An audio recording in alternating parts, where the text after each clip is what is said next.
I'm 71 years old, and what I'm about to tell you might make you uncomfortable.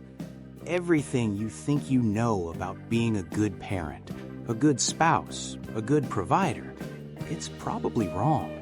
And the worst part? Nobody will tell you this until it's too late. I spent 47 years getting family completely wrong, and by the time I figured it out, I had almost lost everything that mattered. 3 weeks before my daughter's wedding, I was in my study at 11 p.m., going through work papers. My wife walked in and just stood there. She didn't say anything at first, just looked at me with this expression I'd seen 1,000 times, but never really understood. Then she said 6 words that shattered my world. When did we become such strangers? I laughed it off. Strangers? We'd been married 23 years. But then she showed me something that made my blood run cold. A photo from our son's birthday the week before. There's my wife, my kids, all laughing together. And there I am in the same frame, hidden by a newspaper. She said, "This is every dinner, every weekend, every moment we're supposed to be together. You're always somewhere else, always working, always distant." I went back through old family photos, decades of pictures, and in so many of them, I was either buried in work, reading the paper, or I wasn't in the photo at all because I was still at the office. I had removed myself from my own family story. Then I did something that terrified me. I asked my adult children simple questions. What are your dreams now? What keeps you up at night? What do you really want from life? I didn't know the answers, not because my kids were secretive, but because I had never actually asked. My son was in his 40s. I said, "What's something you wish we could have done together when you were young?" You know what he told me? "Dad, I stopped asking when I was 14. That sentence still haunts me. Here's the lie you're probably telling yourself right now. I'm doing this for them. I'm working hard to provide for my family. I told myself that same lie for decades. I missed my daughter's first steps because I was at the office closing a deal I can't even remember now. I missed my son's high school graduation because I had a business trip that couldn't be rescheduled. I missed my wife's art gallery opening, something she'd worked toward for years, because I had to stay late at work. And here's what kills me. All of those sacrifices felt necessary at the time. That's the dangerous part. I genuinely believed I was doing the right thing. But providing isn't the same as being present. And most of you won't figure this out until it's too late. 3 days after that conversation with my wife, I got a call. My closest friend from college, 74 years old, massive heart attack, gone, just like that. I went to his funeral. His son stood up and said something I'll never forget. My father was a successful man.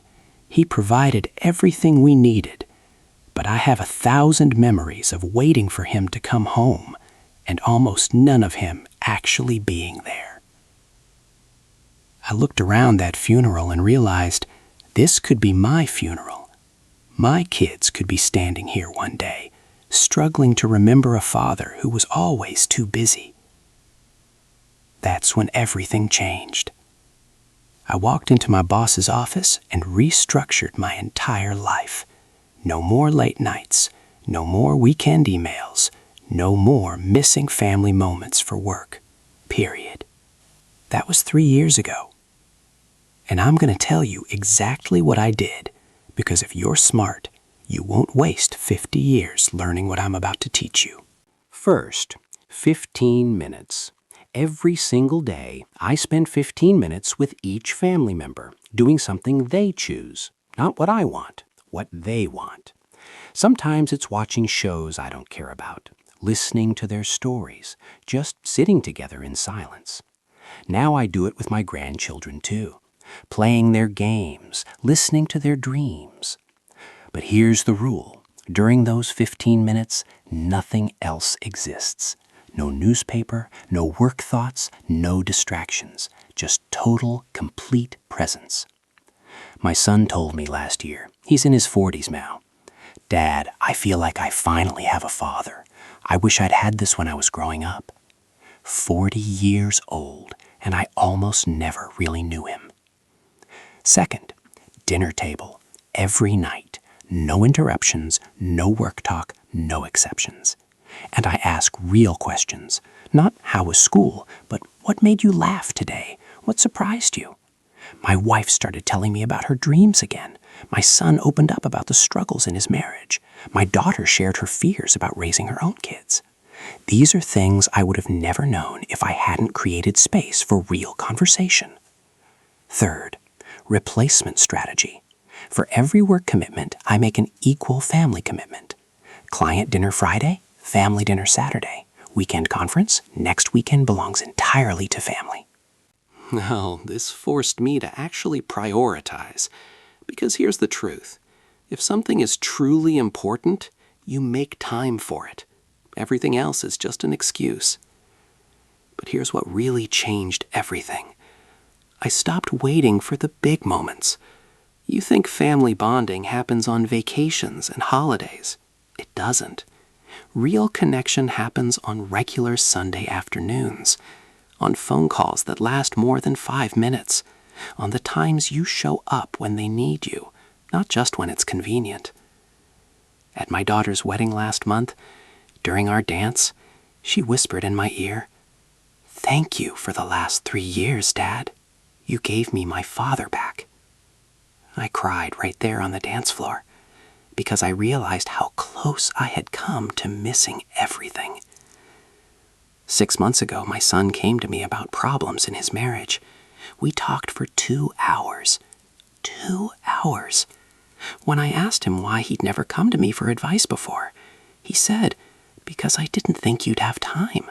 You never did when I was growing up." Let that sink in. My own son didn't think I'd have time for his pain because I had trained him to believe that work was more important than his life. That's the cost of absence. That's what you lose when you prioritize everything except the people you claim to love most. I'm 71 years old.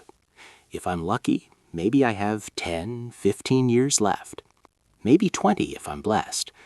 Probably less. And I'm okay with that, because these last 3 years have been the richest of my life. Not because I made more money, because I finally started living intentionally. But you still have time. The question is, what are you going to do with it? Your kids won't be young forever. They grow up faster than you think. Your spouse won't wait forever. Your parents, if they're still alive, they're getting older every single day. And your grandchildren, they're creating memories right now, with or without you. One day, probably sooner than you think, you're going to run out of time. And when that day comes, you won't regret the emails you didn't send or the meetings you missed.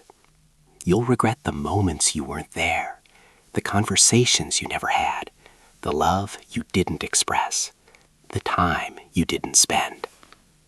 Here's my challenge to you right now, today. Put down whatever you're doing. Find someone in your family.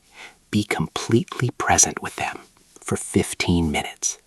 No distractions, no agenda, just presence. Then do it again tomorrow, and the next day, and the day after that.